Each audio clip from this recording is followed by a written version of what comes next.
Everyone, सो आज हम पढ़ेंगे Newlands law of octaves. Okay, so ये जो थियोरी दिया गया है वो जॉन न्यूलैंड्स के द्वारा दिया गया है और ये एक इंग्लिश साइंटिस्ट थे, ठीक है। और ये थियोरी 1866 में दिया गया है। सो ये किस स्टेप से अपने पीरियडिक टेबल को शो करते हैं ये हम जानने की कोशिश करते हैं। So he started with lighter elements hydrogen and ended with thorium जो 56th एलिमेंट था। He arranged elements in increasing order of their atomic mass. और ये बोलते हैं, इनका मतलब थियोरी का मेन यही बात है कि properties of first and eighth elements are similar. मतलब जो फर्स्ट एलिमेंट होगा और हम एटॉमिक मास के द्वारा अगर हम बढ़ते जाएंगे तो जो वो एट्थ एलिमेंट होगा तो फिर वो जो फर्स्ट और ये जो एट्थ एलिमेंट होगा वो दोनों का प्रॉपर्टी सिमिलर होगा, ठीक है। और ये ना मतलब हाइड्रोजन से लेकर थोरियम तक एलिमेंट को प्लेस किए थे और टोटल 56 एलिमेंट था जो इन्होंने अरेंज किया था। अब इनका लिमिटेशन जानेंगे क्योंकि हमको पता है हम लोग को क्या पीरियडिक टेबल जो है वो मॉडर्न पीरियडिक टेबल वो ये सब के द्वारा फेल किया गया था, तभी मॉडर्न पीरियडिक टेबल आया था।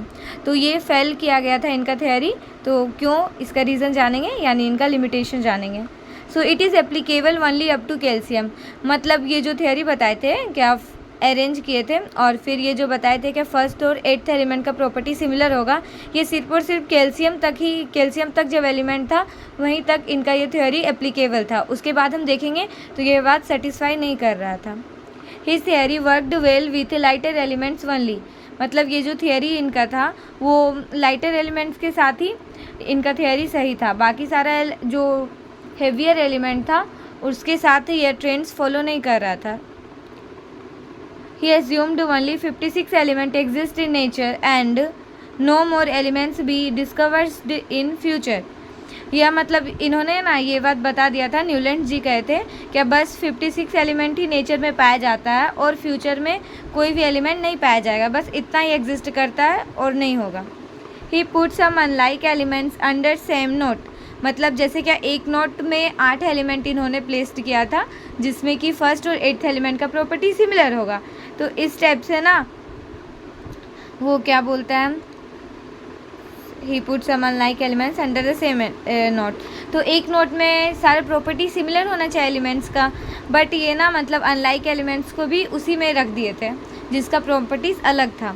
Fe रिसेंबल कोबाल्ट एंड निकल but placed away from this. Ion जो है ना हम लोग को पता है कोबाल्ट टू निकल का प्रॉपर्टीज और आयन का सिमिलर होता है, लेकिन आयन को ना अलग नोट में रखा गया, ठीक है।